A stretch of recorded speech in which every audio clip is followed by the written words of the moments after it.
hidden, forever on fire. Hebbalkar ವಿರುದ್ಧ city Ravi ಆಕ್ಷೇಪಾರ್ಹ ಹೇಳಿಕೆ ಪ್ರಕರಣಕ್ಕೆ ಸಂಬಂಧಪಟ್ಟಂತೆ ತನಿಖೆ ಹೇಗೆ ನಡೆಸಬೇಕು ಅನ್ನೋದೇ ಸಿಐಡಿ ಅಧಿಕಾರಿಗಳಿಗೆ ಗೊಂದಲ ಉಂಟು ಮಾಡಿದೆ. ನೋಡಿ, ಈಗ ಕಾನೂನಾತ್ಮಕವಾಗಿ ಹೋರಾಟಗಳನ್ನು ಮಾಡೋದು ಬೇರೆ, ಆದರೆ ಸದನದ ಅದಕ್ಕೂ ಒಂದು ಕಾನೂನು ಇರುತ್ತೆ, ಅದಕ್ಕೆ ಒಂದು ನಿಯಮಗಳಂತಿರುತ್ತೆ. ಸಿಐಡಿ ಅಧಿಕಾರಿಗಳು ಇಕ್ಕಟ್ಟಿನಲ್ಲಿ ಸಿಕ್ಕಾಕೊಂಡಿದ್ದಾರೆ. ಸದನದೊಳಗಡೆ ಘಟನೆ ನಡೆದಿರೋದ್ರಿಂದಾಗಿ ತನಿಖೆಗೆ ಹಿಂದೇಟು ಹಾಕ್ತಾ ಇದ್ದಾರೆ. ಸಭಾಪತಿಗಳ ಅನುಮತಿ ಇಲ್ದಿದ್ರೆ ಒಳಗೆ ಮಹಜರು ಮಾಡುವಂತಿಲ್ಲ, ಕಾಲಿಡುವಂತಿಲ್ಲ. ಹಾಗಾಗಿ ಕಾರ್ಯದರ್ಶಿಗಳ ಮೂಲಕ ಸಭಾಪತಿಗಳ ಪರ್ಮಿಷನ್ ಕೇಳಿದೆ ಸಿಐಡಿ. ಆದರೆ ಸದನದೊಳಗೆ ಅನುಮತಿ ಕೊಡೋಕೆ ಸಭಾಪತಿಗಳು ಹಿಂದೇಟು ಹಾಕ್ತಾ ಇದ್ದಾರೆ. ಸಿಐಡಿ ತನಿಖೆಗೆ ಅವಕಾಶ ಕೊಟ್ಟರೆ ಮುಂದೆ ಬೇರೆ ಸಂದೇಶ ಹೋಗ್ಬೋದು. ಇಲ್ಲಿವರೆಗೆ ಆ ಕಾಯ್ದುಕೊಂಡು ಬಂದಂತಹ ಗೌರವ ಏನಾಗುತ್ತೆ, ಮಣ್ಣು ಪಾಲಾಗುತ್ತೆ ಅನ್ನುವಂತಹ ಅಭಿಪ್ರಾಯ ಅವ್ರದ್ದು. ಇತ್ತ ತನಿಖೆ ಆಗದಿದ್ರೆ ಏನಾಗುತ್ತೆ, ಅಗೌರವ ಕೂಡ ಉಂಟಾಗುತ್ತೆ, ಆ ಆತಂಕ ಇದೆ. ಹೀಗಾಗಿ ಯಾವ ತೀರ್ಮಾನಕ್ಕೂ ಬರಲಾರದೆ ಸಂದಿಗ್ಧ ಪರಿಸ್ಥಿತಿಯಲ್ಲಿ ಸಭಾಪತಿಗಳು ಇದ್ದಾರೆ. ಹೊರಟ್ಟಿಯವರು ಅವತ್ತು ಹೇಳಿದ್ರು, ಸದನದ ಒಳಗಡೆ ನಡೆದಿರೋದ್ರಿಂದಾಗಿ ಇದು ನನ್ನ ವ್ಯಾಪ್ತಿಗೆ ಬರುತ್ತೆ, ನಾನೇ ಇದಕ್ಕೆ ಸುಪ್ರೀಂ ಲೀಡರು, ನಾನೇ ಜಡ್ಜು ಅಂತ. ಆದರೂ ಕೂಡ ಬಂದರೆ, ಯಾರಾದರೂ ಕೇಳಿಕೊಂಡು ಬಂದರೆ ಪೊಲೀಸರು ಅಥವಾ ಸಿಐಡಿ ಟೀಮು, ನಾವು ಅನುಮತಿಯನ್ನು ಕೊಡಬೇಕಾಗತ್ತೆ, ಅವ್ರಿಗೆ ಸಹಕಾರ ಕೊಡಬೇಕಾಗತ್ತೆ ಅಂತ ಹೇಳಿದರು. ಬಟ್ ಈಗ ಅವರು ಎಲ್ಲವನ್ನು ಕೂಡ ನೋಡಬೇಕಲ್ವಾ, ಅವರು ಇದನ್ನು ಬೆಳೆಸೋದು ಬೇಡ, ಸಂಧಾನ ಮಾಡುವಂಥ ಪ್ರಯತ್ನಗಳನ್ನೇ ಮಾಡ್ತಾ ಇದ್ದಾರೆ. ಸದನದ ಒಳಗಡೆ ನಡೆದಿರೋದ್ರಿಂದಾಗಿ ಸದನದ ಗೌರವ ಕೂಡ ಹಾಳಾಗಬಾರ್ದು. ರಾಷ್ಟ್ರ ಮಟ್ಟದಲ್ಲಿ ಹಿಂದೆ ಆಲ್ರೆಡಿ ಒಂದು ಸರಿ ಆಗಿದೆ, ತಳ್ಳಾಟ, ನೂಕಾಟ, ಜಗಳಾಟ, ಹೊಡೆದಾಟ ಆಗಿ. ಯಾಕೆಂದರೆ ರಾಷ್ಟ್ರ ಮಟ್ಟದಲ್ಲಿ ಈ ವಿಚಾರ ಹೋಗಿದೆ ಅಲ್ವಾ. ಜೊತೆಗೆ ಸಿಐಡಿ ಅಧಿಕಾರಿಗಳು ಈಗ ಅವರು ಜಿಜ್ಞಾಸೆಯಲ್ಲಿದ್ದಾರೆ. ಪತ್ರದ ಮುಖೇನವಾಗಿ ಸಭಾಪತಿಗಳ ಪರ್ಮಿಷನ್ ಕೋರಿದ್ದಾರೆ ಅವರು. ಸುಪ್ರೀಂ ಕೋರ್ಟ್ನ ಕೆಲವೊಂದಿಷ್ಟು ತೀರ್ಪಿನ ಪ್ರಕಾರ ಅವಕಾಶಗಳಿದ್ದಾವೆ ಸದನದ ಒಳಗಡೆ ಹೋಗಿ ಮಹಜರು ಮಾಡಲಿಕ್ಕೆ. ಮೊದಲಿರಲಿಲ್ಲ, ಕೆಲವೊಂದಿಷ್ಟು ತೀರ್ಪು ಬಂದ ಮೇಲೆ ಅವಕಾಶವನ್ನು ಕೊಟ್ಟಿದ್ದಾರೆ. ಬಟ್ ಈಗ ಸ್ಥಳ ಮಹಜರ್ ಆಗಿರ್ಬೋದು, CCTV ಆಗಿರ್ಬೋದು, ವಿಡಿಯೋ ಫುಟೇಜ್ ಆಗಿರ್ಬೋದು, ಎಲ್ಲವನ್ನ ಸಿಐಡಿ ಅಧಿಕಾರಿಗಳು ಕೇಳಿದ್ದಾರೆ. ಜೊತೆಗೆ ಅಲ್ಲಿ ರೂಲಿಂಗ್ ಆದಮೇಲೆ ಇದೆಲ್ಲವೂ ಕೂಡ ನಡೆದು ಹೋಗಿದೆ. ಆಗ ಮೈಕ್ಗಳು ಆನ್ ಇರಲಿಲ್ಲ, ಕೆಲವು ಮಾಧ್ಯಮಗಳ ಕ್ಯಾಮ್ರಾಗಳಲ್ಲಿ ಕ್ಯಾಪ್ಚರ್ ಆಗಿದೆ.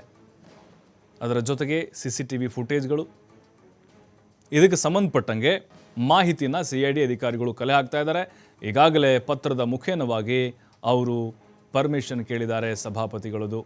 ಹೊರಟ್ಟಿಯವರು ಯಾವ ತೀರ್ಮಾನಕ್ಕೆ ಬರ್ತಾರೆ, ಅವರ ನಿರ್ಧಾರದ ಮೇಲೆ ಎಲ್ಲವೂ ಕೂಡ ಡಿಪೆಂಡ್ ಆಗಿದೆ. ಇಲ್ಲಿ ಸಭಾಪತಿಗಳು ತೀರ್ಮಾನವನ್ನು ಕೊಡದೇ ಇದ್ದರೆ ಅವಕಾಶ ಇಲ್ಲ.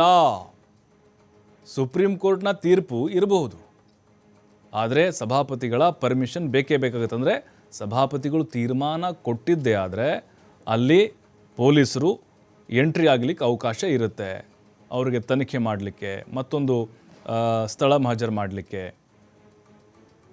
ಈ ಪ್ರಕರಣವನ್ನು ಹೇಗೆ ತೆಗೆದುಕೊಂಡು ಹೋಗ್ತಾರೆ? ಹಾಗಾದರೆ ಸಿಐಡಿ ಅಧಿಕಾರಿಗಳಿಗೆ ಒಂದು ರೀತಿ ಕಾನೂನಾತ್ಮಕವಾಗಿ ಕೆಲವೊಂದಿಷ್ಟು ಗೊಂದಲಗಳಿದ್ದಾವೆ ಮತ್ತು ತಜ್ಞರ ಅಭಿಪ್ರಾಯವನ್ನು ತೆಗೆದುಕೊಳ್ತಾ ಇದ್ದಾರೆ.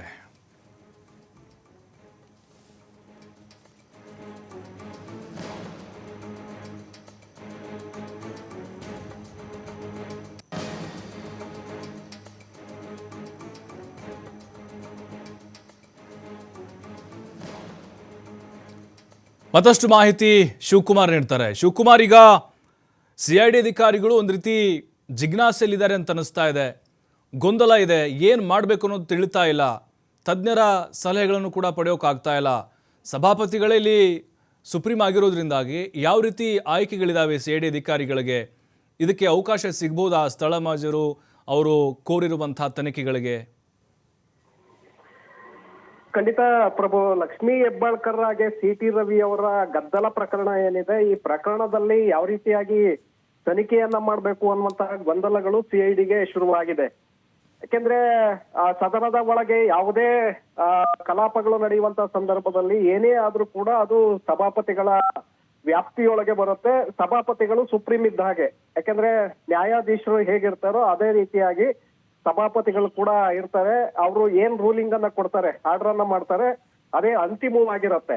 ಹಾಗಾಗಿ ಸದನದ ಒಳಗೆ CT ರವಿ ಅವರು ಅವ್ಯಾಚ್ಯ ಪದದಿಂದ ಲಕ್ಷ್ಮೀ ಹೆಬ್ಬಾಳ್ಕರ್ ಅವರನ್ನ ನಿಂದಿಸಿದ್ದಾರೆ ಅನ್ನುವಂತ ಪದ ಏನಿದೆ, ಇದ್ರ ಬಗ್ಗೆ ಈಗಾಗಲೇ ಸರ್ಕಾರ ಸಿಐಡಿಗೆ ಕೊಟ್ಟಿದೆ. ಸಿಐಡಿ ತನಿಖೆಯನ್ನ ಮಾಡ್ಬೇಕಾಗತ್ತೆ. ಆದ್ರೆ ಸದನದ ಒಳಗೆ ಆಗಿರೋದ್ರಿಂದ ಅದನ್ನ ಯಾವ ರೀತಿಯಾಗಿ ನಾವು ಮಹಾಜರು ಮಾಡ್ಬೇಕು ಅನ್ನುವಂತ ಗೊಂದಲ ಸಿಐಡಿಗೆ ಇಲ್ಲಿ ಶುರುವಾಗಿದೆ. ಯಾಕಂದ್ರೆ ಬೇರೆ ಪ್ರಕರಣಗಳಲ್ಲಿ ಆದ್ರೆ ನೀವು ಸ್ಥಳವನ್ನ, ಯಾವುದೇ ಒಂದು ಪ್ರಕರಣ ಆಗಿದೆ ಅಂದ್ರೆ ಅದನ್ನ ಸ್ಥಳಕ್ಕೆ ಭೇಟಿಯನ್ನ ಕೊಡಬೇಕು, ಆ ಸ್ಥಳದಲ್ಲಿ ಸಾಕ್ಷಿಗಳನ್ನ ಸಂಗ್ರಹಿಸಬೇಕು, ಸ್ಥಳದಲ್ಲಿ ಏನಾದ್ರೂ ಕುರುಹುಗಳು ಬಿಟ್ಟಿದ್ದಾರಾ ಅನ್ನುವಂಥದ್ದನ್ನ ಪತ್ತೆ ಮಾಡ್ಬೇಕು. ನಂತರ ಅಲ್ಲಿ ಆ ಘಟನೆ ಆದಂತ ಸಂದರ್ಭದಲ್ಲಿ ಯಾರ್ಯಾರಿದ್ರು ಅನ್ನುವಂಥದ್ದನ್ನ ಪತ್ತೆ ಹಚ್ಚಬೇಕಾಗತ್ತೆ. ಈಗಿನ ಸಂದರ್ಭವನ್ನ ನೋಡಿದ್ರೆ ಸಿಸಿ ಕ್ಯಾಮೆರಾಗಳು ಎಲ್ಲೆಲ್ಲಿದೆ ಅದನ್ನ ಚೆಕ್ ಮಾಡಿ ಈ ಒಂದು ಪಂಚನಾಮೆಯನ್ನ, ಆ ಮಹಾಜರನ್ನ ಮಾಡ್ಬೇಕಾಗತ್ತೆ ಆ ಘಟನೆಗೆ ಸಂಬಂಧಪಟ್ಟಂತೆ.